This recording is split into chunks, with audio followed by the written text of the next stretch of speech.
நீங்க நிறைய மாணவர்களை பார்த்திருக்கீங்க. அதுவும் மேற்கத்திய மாணவர்கள்லாம் பார்த்திருக்கும்போது உங்களுக்கு இங்க இருக்கக்கூடிய மாணவர்கள் கிட்ட பிடிச்ச விஷயம் என்னவா இருக்கு? நீங்க பாத்தீங்கன்னா இங்க இருக்கிற மாணவர்கள் அதாவது உழைக்கிறதுக்கு நாம கொஞ்சம் கூட சளைச்சவர்கள் கிடையாது. ஆனா எப்படி உழைக்கணும், எதுல உழைக்கணுங்கிறது மட்டும் அவேர்னஸ் கொஞ்சம் கம்மியா இருக்கு. இப்போ நிறைய பேர் பிசினஸ் பண்றாங்க.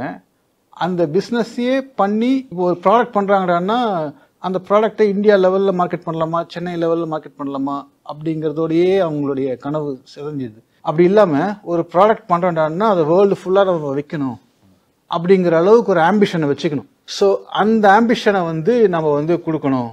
அந்த பர்பஸையும் ஆம்பிஷனையும் நம்ம கொடுக்கணும். நீ தயாரிக்கிறடான்னா அதை உலகம் ஃபுல்லா விற்கணும். இந்தியால இருந்து தயாரிச்சு உலகம் ஃபுல்லா விற்கிற ப்ராடக்ட் எதுவுமே இல்லை இப்போதைக்கு. ஒரே ஒரு ப்ராடக்ட் கம்பெனி இப்போதைக்கு இருக்கிறது பாத்தீங்கன்னா ஜோஹோன்னு சொல்லிட்டு ஒரு கம்பெனி இருக்கு.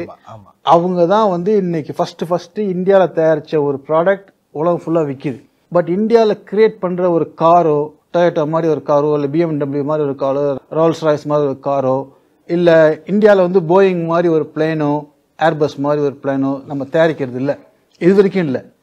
ஸோ அதை எப்படி நம்ம அதை நோக்கி அந்த ப்ராடக்ட் டெவலப்மெண்ட் நோக்கி எப்படி கொண்டுட்டு போகலாம், அதுக்கு ஃபர்ஸ்ட் நம்ம இது வரைக்கும் என்ன இருக்கு அப்படிங்கறத தெரிஞ்சுக்கிட்டு அப்புறம் இதுல என்ன ஆட் பண்ணலாம் அப்படிங்கறத புரிஞ்சுக்கிட்டு அப்புறம் மாணவர்களை ஒரு மேசிவ் வேர்ல்ட் லெவல்ல டாமினேட் பண்றதுக்கான ஆம்பிஷனை கொடுக்கணும் அப்படிங்கிறது தான் எங்களுடைய ஆசை. நீங்க மாணவர்கள்லாம் பாக்குறீங்க, சரிங்க. இப்போ என்னென்ன கிராமப்புறங்களுக்குலாம் போயிட்டு லைவ் டெமோ பார்த்திருக்கீங்க? எங்களுடைய ஹெட் ஆஃபீஸ் புவனகிரின்னு சொல்லிட்டு ஒரு சிதம்பரம் பக்கத்துல புவனகிரின்னு ஒரு ஊர்ல இருக்கு. எம்ஜிஆர் தட்டுன்னு சொல்லிட்டு ஒரு கிராமத்துல இருந்து ஆரம்பிச்சோம். நிறைய கிட்டத்தட்ட ஒரு 1 lakh ஸ்டூடெண்ட்ஸுக்கு முன்னாடி நாங்க டெமான்ஸ்ட்ரேஷன் பண்ணியிருக்கோம் இது வரைக்கும். இத்தனை இடத்துல டெமான்ஸ்ட்ரேஷன் பண்ணியிருக்கீங்க. அங்க மாணவர்களுடைய வரவேற்பு என்னவா இருக்கு? ரொம்ப கியூரியாசிட்டியை அவங்களுக்கு வருது.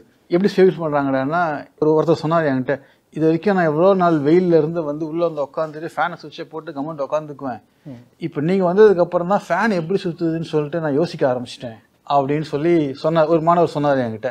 அதுதான் எங்களுக்கு வேணும் அப்படின்னு சொல்லி நாங்கள் நினைச்சுக்கிட்டு நிறைய எக்ஸாம்பிள்ஸ் இருக்கு. அந்த மாதிரி ஒரு தாட் ப்ராசஸை எதை பார்த்தாலுமே, காரை பார்த்தாலும் சரி, ஒரு பஸ்ஸை பார்த்தாலும் சரி, ஒரு லைட்டை பார்த்தாலும் சரி, எதை பார்த்தாலும், ஒரு ஸ்கிரீன் பிளேயை பார்த்தாலும் சரி, இது எப்படி பண்ணியிருக்காங்க, இதுல இல்லாதது என்ன இருக்கு. இப்போ ஒரு ப்ராடக்ட் எடுத்துக்கிட்டீங்கன்னு வச்சுக்கோங்க, அந்த ப்ராடக்ட்ல என்ன இல்லை அப்படின்னு தெரிஞ்சுக்கிறதுக்காக நம்ம போய் கூகுள் ரிவ்யூஸ்ல போயிட்டு இருக்கிற நெகட்டிவ் ரிவ்யூஸ் எல்லாம் படிச்சு பாத்தீங்கன்னா உங்களுக்கு தெரிய வந்துடும், ஓ இந்த ப்ராடக்ட்ல எந்தெந்த விஷயங்கள்லாம் நெகட்டிவா இருக்குன்னு சொல்லிட்டு அதெல்லாம் ஃபிக்ஸ் பண்ணி நீங்க ஒரு புது ப்ராடக்ட் கொண்டு வந்தீங்கன்னு வச்சுக்கோங்க, அது ஹிட் ஆயிடும்.